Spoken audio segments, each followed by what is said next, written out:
নমস্কার বন্ধুরা, আমি তপন। দেখে তো বুঝতে পেরে গেছো সব বকন মিলিয়া কীভাবে ডাল সব এদিক ওদিক হয়ে আছে, কিন্তু ফুল আছে।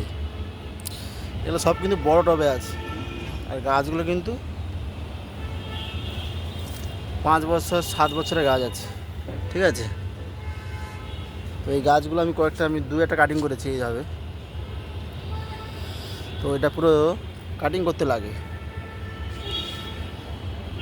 তো কিভাবে আমি পুরো কাটিং করব, ঠিক আছে, আমি আগেও বলেছি। তো এই যে মোটা এই যে ডাল আছে, এই মোটা ডালেই কাটিং করবে, এই মোটা ডালেই কাটিং করবে। তো এখন অনেক টাইম আছে।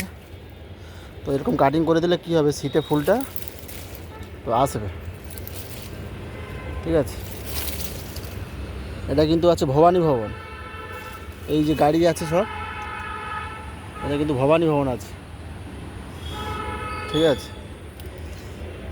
তো এটা ভবানী ভবন আর হচ্ছে আলিপুরে আছে। তো এটা আলিপুরে আমি লাস্ট সীমায় আছি। তো পুরো আমি কাটিং করব, তারপরে দেখাবো। এইভাবে কাটিং করতে লাগে সব, এইভাবে সব মোটা মোটা সব। আর কিন্তু খুব সাবধান, এগুলো কিন্তু কাঁটা, খুব কাঁটা আছে, কিন্তু খুব সাবধান। তো ব্যস্ত হয়ে লাভ নেই, খুব সাবধানে করবে কাটিং। এই যা কাঁটা,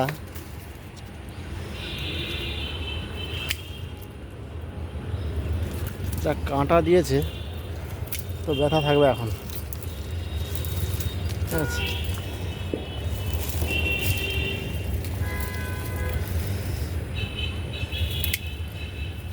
খুব সহজভাবে।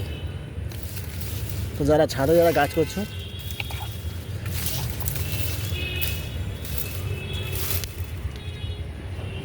খুব সহজভাবে এইভাবে কাটিং করবেন।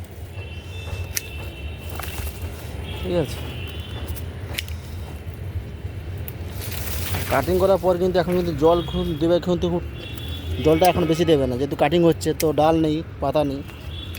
তো জলটা বেশি করে কিন্তু তখন ডাইব্যাক হয়ে যাবে, ওর গাছটা কিন্তু ডাইব্যাক হয়ে যাবে। তো এখন যা ফাঙ্গিসাইড আছে, ফাঙ্গিসাইডগুলো এখন দেবে, স্প্রে করবেন, গোড়ায় দেবেন, ওতেই কাজ হবে। ঠিক আছে, এবারে এখন আর কিছু খাবার টাবার দেওয়া হবে না। তো ডাল বার হলে তখন খাবার চালু হবে। খোল মিক্সার যে যেমন দাও ওইগুলো দিতে পারো। এখন সেফ সাপ শুধু জল আর ওই ফাঙ্গিসাইড।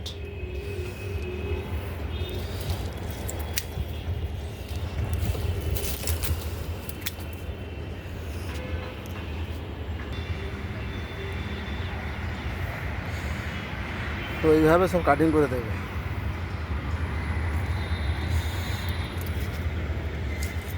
এইভাবে।